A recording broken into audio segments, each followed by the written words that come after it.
Chairman Adi Shankara group of institutions ఇవి 2001లో స్థాపించడం జరిగింది.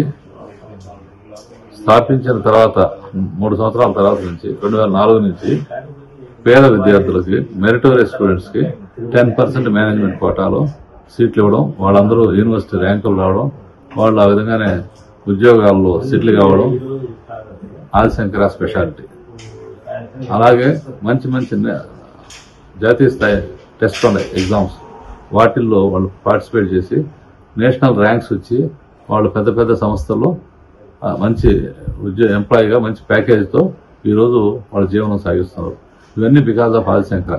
25 సంవత్సరాల కృషితోనే ఆదిశంకర ఒక బ్రాండ్, అకాడమిక్ బ్రాండ్ కింద ఉంది. అటువంటి సంస్థలను నడిపిన నేను జగన్మోహన్ రెడ్డి గారి యొక్క పూర్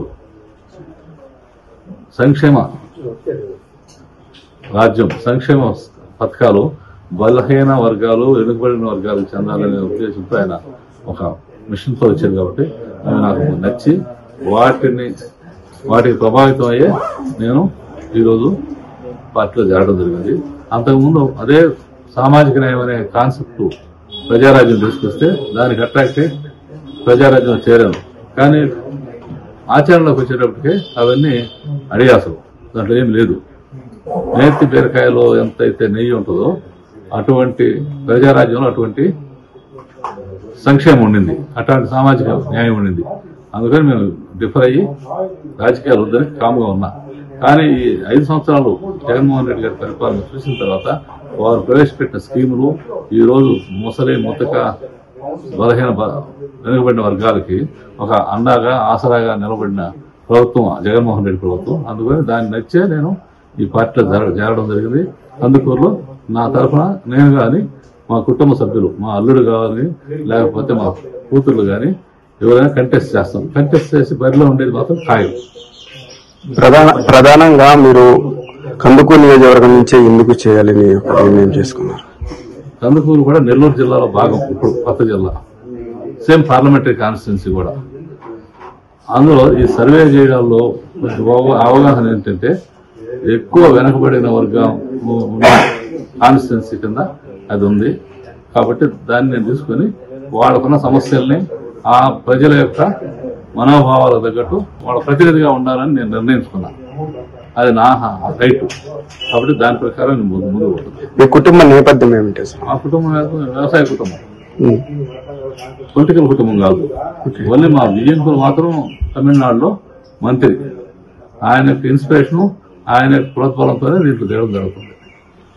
ప్రధానంగా మీకు ఈ యొక్క సీట్ ప్రపోజల్ చేసిన జగన్మోహన్ రెడ్డికి మీ వియంకులే చెప్తున్నారు.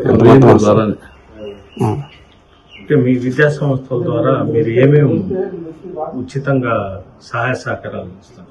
స్కాలర్షిప్స్, చదువుకునే వాళ్ళకి ఫీజు ఫ్రీ, మెడిటేషన్ ప్రోగ్రామ్స్, అలాంటి ట్రైనింగ్స్, వాళ్ళని ఉద్యోగాల్లో సెటిల్ చేసే ప్లేస్మెంట్స్ ట్రైనింగ్స్ ఎక్కువ చేస్తాము.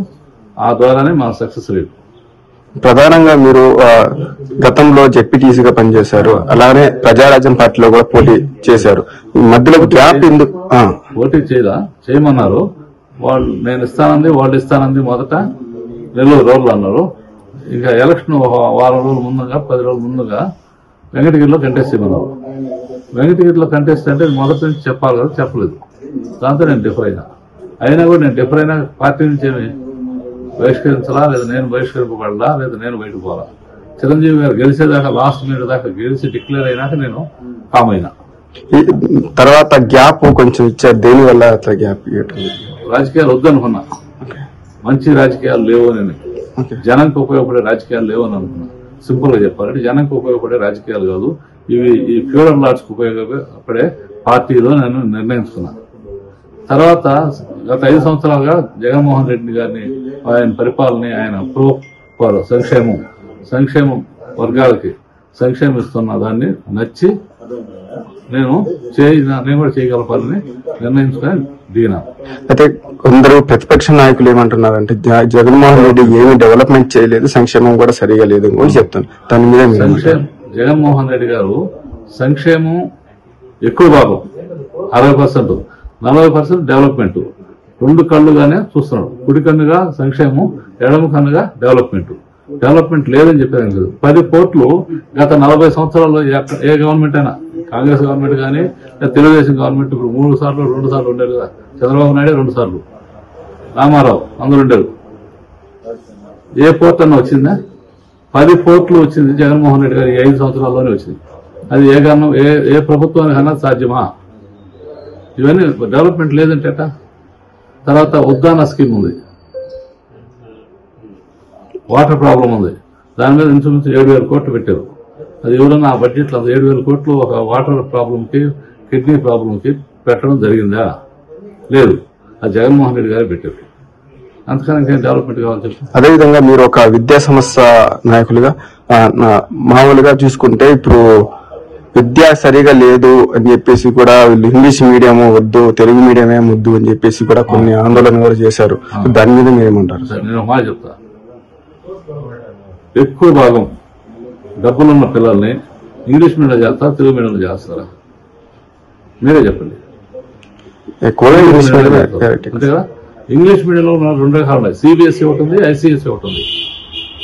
ఐసీఎస్ఈ అంటే చాలా కాస్ట్లీ, క్వాలిటీ ఎక్కువ, స్టాండర్డ్ ఎక్కువ, కాస్ట్ కూడా ఎక్కువ.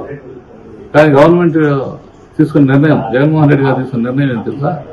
ఐసీఎస్ఈ స్కూల్స్ ని కంపల్సరీ చేస్తున్నాడు ప్రతి ఒక్కరిని. నాడు నేడు అనే స్కీమ్లో స్కూళ్లు జగన్మోహన్ రెడ్డి గారి ముందున్న స్కూల్స్ ఎట్లున్నాయి, జగన్మోహన్ రెడ్డి గారు వచ్చిన తర్వాత నాడు నేడు స్కీమ్లో వచ్చిన స్కూల్స్ ఎలా ఉన్నాయి చూస్తే మన అందరికీ అర్థం అవుతుంది. అది వాళ్ళకు అపోజిషన్ పార్టీ కూడా తెలుసు. వాళ్ళు ఏదో విమర్శించాలి, ఎలక్షన్ లో విమర్శించాలి కాబట్టి విమర్శిస్తుంటారు. అంతేగాని ఈవెన్ అంటే మన పర్సనల్ బాబుడు పాత ముఖ్యమంత్రి, మాజీ ముఖ్యమంత్రి మనవడు కూడా ఇంగ్లీష్ మీడియం స్కూల్లో చదువుతున్నాడు. కామన్ మ్యాన్ పిల్లవాడు ఇంగ్లీష్ మీడియం స్కూల్లో చదివేదానికి వాళ్ళకి హక్కు లేదా? రైట్ ఆఫ్ బర్త్ లేదా? ఉంది కదా, వాళ్ళు చేయొచ్చుగా. So ICSE schools, CBSE schools గవర్నమెంటే పెట్టి గవర్నమెంట్ స్కూల్స్ ఎన్రోల్మెంట్ ఇస్తున్నారు. అందులో ఎన్రోల్మెంట్ పెరిగింది, స్కూల్ సంఖ్య పెరిగింది. స్కూల్ ఎన్రోల్మెంట్ పెరిగినందువల్ల అందరూ అట్రాక్టెడ్ టువర్డ్స్ ప్రైమరీ ఎడ్యుకేషన్. ఆంధ్రాలో మిగిలిన స్టేట్స్ కంపేర్ చేస్తే ఆంధ్రప్రదేశ్లో ఈ రోజు అందరూ ఇంగ్లీష్ మీడియం వైపు పయనిస్తున్నారు. ఇంగ్లీష్ మీడియం ₹1 కట్టకుండా ఫ్రీగా పిల్లలు చదువుకుంటున్నారు. ఎడ్యుకేషన్, మెడికల్ ఈ రెండే మనిషికి ఖర్చు అయ్యేది. వాడు సంపాదించుకున్న 20,000 కానీ 30,000 కానీ 50,000 కానీ జీతంలో ఎక్కువ భాగం ఖర్చు పెట్టేది విద్యకి, వైద్యానికి. ఈ రెండు ఫ్రీ చేసిన తర్వాత ఇది సంక్షేమ ప్రభుత్వం కాదని ఎట్లా చెప్తావో చెప్పు. కందుకూరు నియోజకవర్గం నుంచి మీరు ఎలాంటి ఎజెండా తీసుకొని ప్రజలకు వెళ్ళబోతున్నారు ఎలక్షన్? కందుకూరు కాన్స్టిట్యున్సీని ఒకసారి మొత్తం తిరిగేసేసి అక్కడ ఉన్న సమస్యలని స్టడీ టీం కింద తీసుకొని, స్టడీ టీం ఇచ్చిన రిపోర్ట్ బట్టి ఏ సమస్యలు ఉన్నాయని నిర్ధారించుకొని వాటి పరిష్కారానికి ప్రయత్నించడమే నా యొక్క ముఖ్య ఉద్దేశం. అది ఫ్లోరైడ్ వాటర్ కానీ, వాటర్ ప్రాబ్లం కానీ, లేదా డ్రైనేజ్ సిస్టమ్స్ సరిగా రాకపోయినా, ఎనీ ప్రాబ్లం, ఏ సమస్య అయినా కానీ ఆ నియోజకవర్గం సమస్య మీద పోరాడడానికి సిద్ధంగా ఉన్నాను. ఎవరితో అయినా పోరాడడానికి సిద్ధంగానే ఉన్నాను. వాటి పరిష్కారం తీసుకొచ్చేదానికి వెనుకబడిన తరగతి, బలహీన బడుగు వర్గాలకి ఆ ఫలితాలు చేరేదాని కోసం ఖచ్చితంగా నేను శ్రమిస్తాను. ఫైటర్ గానే ఉంటాను. లాస్ట్ గా మీ కుటుంబంలో నుంచి మీరు పోటీ చేస్తారా, లేదంటే ఎవరైనా పోటీ చేసే అవకాశం? సీఎం గారు మాకు, జగన్మోహన్ రెడ్డి గారు మాకే వదిలేశాడు. నేనైనా నిలబడచ్చు, మా అల్లుడైనా నిలబడచ్చు, నా కూతురైనా నిలబడచ్చు, ఇంకో కూతురైనా నిలబడచ్చు. ఎవరైనా కానీ మీ కుటుంబం నుంచి నిలబడి మీ సామాజిక వర్గాన్ని మీరు గట్టిగా వాళ్ళ కోసం పోరాడండి అని చెప్పాడు.